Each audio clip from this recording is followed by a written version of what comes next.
प्रदेश में होने वाले विधानसभा चुनाव को लेकर अब तैयारियां तेज हो चली है, जहां राजनेता क्षेत्र में अलग अलग कार्यक्रम आयोजित कर जनता को साधने में लगे हुए हैं। और उसी कड़ी में कांग्रेस विधायक विशाल पटेल ने भी अपने आने वाले विधानसभा चुनाव को देखते हुए मतदाताओं को रिझाने के लिए गौतमपुरा नगर में कवियों का मंच सजाया, जहां देश के नामी कवियों ने शिरकत की। देखिए खास रिपोर्ट।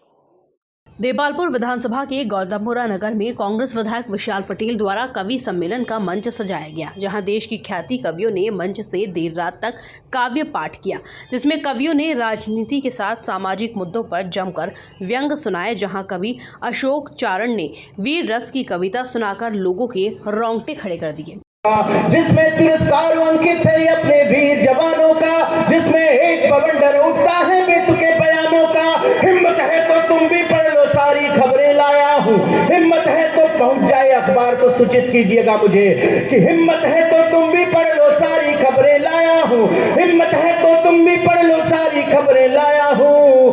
प्रेम दिवस का खून सना अखबार फेंकने आया हूँ। प्रेम दिवस का खून सना अखबार, भारत का प्रेम दिवस का खून सना अखबार फेंकने आया हूँ। वे सरहद के सूरज से जो अस्ताचल की ओर गए, मैं हिंदुस्तान के सब कोनों में कविता पाठ करता। सरहद के सूरज से जो अस्ताचल की ओर गए, दीवाने थे भारत माता के आंचल की ओर गए। कल की कहकर वे बच्चों से बात अधूरी छोड़ गए, कल की कहकर वे बच्चों से बात अधूरी छोड़ गए। मातृभूमि के लाल गुलाबी रात अधूरी छोड़ गए। बारूदी विस्फोट हुआ, बापू की लकड़ी टूट गई। बारूदी विस्फोट हुआ, बापू की लकड़ी टूट गई। कितने ही परिवारों के आंगन की तुलसी रूठ गई। वाह वाह वाह। कितने ही परिवारों के आंगन की तुलसी रूठ गई। कितने ही परिवारों के आंगन की तुलसी रूठ गई। कितने ही परिवारों के। जयपुर का वहीं दिल्ली से आए पद्मश्री कवि डॉक्टर सुनील जोगी ने बेटी बचाओ का संदेश दिया, तो वहीं मंच से कवि संपत सरल, सुनील खत्री, मोनिका दहलवी, प्रमोद पंकज, मशहूर the great India laughter show challenge के राजीव निगम ने भी शानदार काव्य पाठ किया और अपनी कविताओं से श्रोताओं को मंत्रमुग्ध कर दिया। मोबाइल तो क्या लैंडलाइन फोन तक नहीं होता था, अतः झूठ सिर्फ आमने सामने मिलने पर ही बोला जाता। खान पान शुद्ध था और याददाश्त अच्छी थी। हर व्यक्ति को साथ साथ पीढ़ियां याद रहती थी, अपनी भी और गाली गलौज होने पर दूसरों की। हमारी प्राथमिक शिक्षा तो ऐसी थी जिसमें शिक्षा प्राथमिक नहीं थी। हमारा 50 बच्चों, 3 अध्यापकों, 2 पेड़ों और 1 कमरे का स्कूल हुआ करता था। आज तो इतने के बल पर लोग यूनिवर्सिटी चला रहे। पढ़ाई लिखाई को लेकर कतई तनाव नहीं रहता था, क्योंकि हम विद्यार्थियों और अध्यापकों के बीच एक समझौता था कि सप्ताह में 3 दिन वे स्कूल नहीं आएंगे और 3 दिन हम। बोलचाल में राजस्थानी का इस्तेमाल होता था, जैसे आप मालवी बोलते, निमाड़ी बोलते, अपनी मातृभाषा। और अगला जो व्यंग है वो उनको समर्पित है, जो थोड़ा मुझे डिस्टर्ब कर गए, तालियों से बताना। बोलचाल में राजस्थानी का ट्यूब था, पहले में अब तैयार हो गया और गायकी में पूरा ओपी नैयर हो गया। और जिस दिन से मोहब्बत हुई मुझे बबीता नाम की लड़की से, उसी दिन से मैं तारक मेहता का अय्यर हो गया। वाह भाई वाह वाह। कहने का तात्पर्य ये, काम तो पड़ गया, करने को राजी नहीं। हमें काम मिला कविता पढ़ने का, देखो बारी बारी से पढ़ रहे कि नहीं। आप सबको काम मिला, ताली बजाने का बजाओ।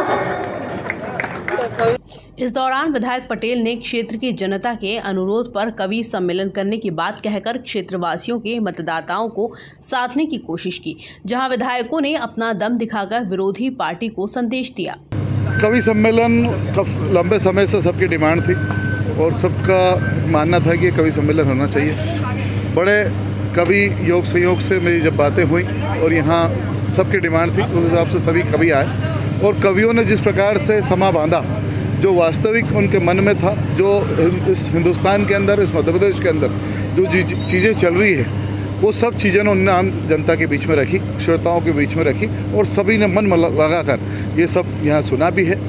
आज हम लोगों ने गौतमपुरा करेगा। कल कवि सम्मेलन गांधीनगर में है, जिसमें माननीय कमलनाथ जी भी पधार रहे हैं 7:30 बजे।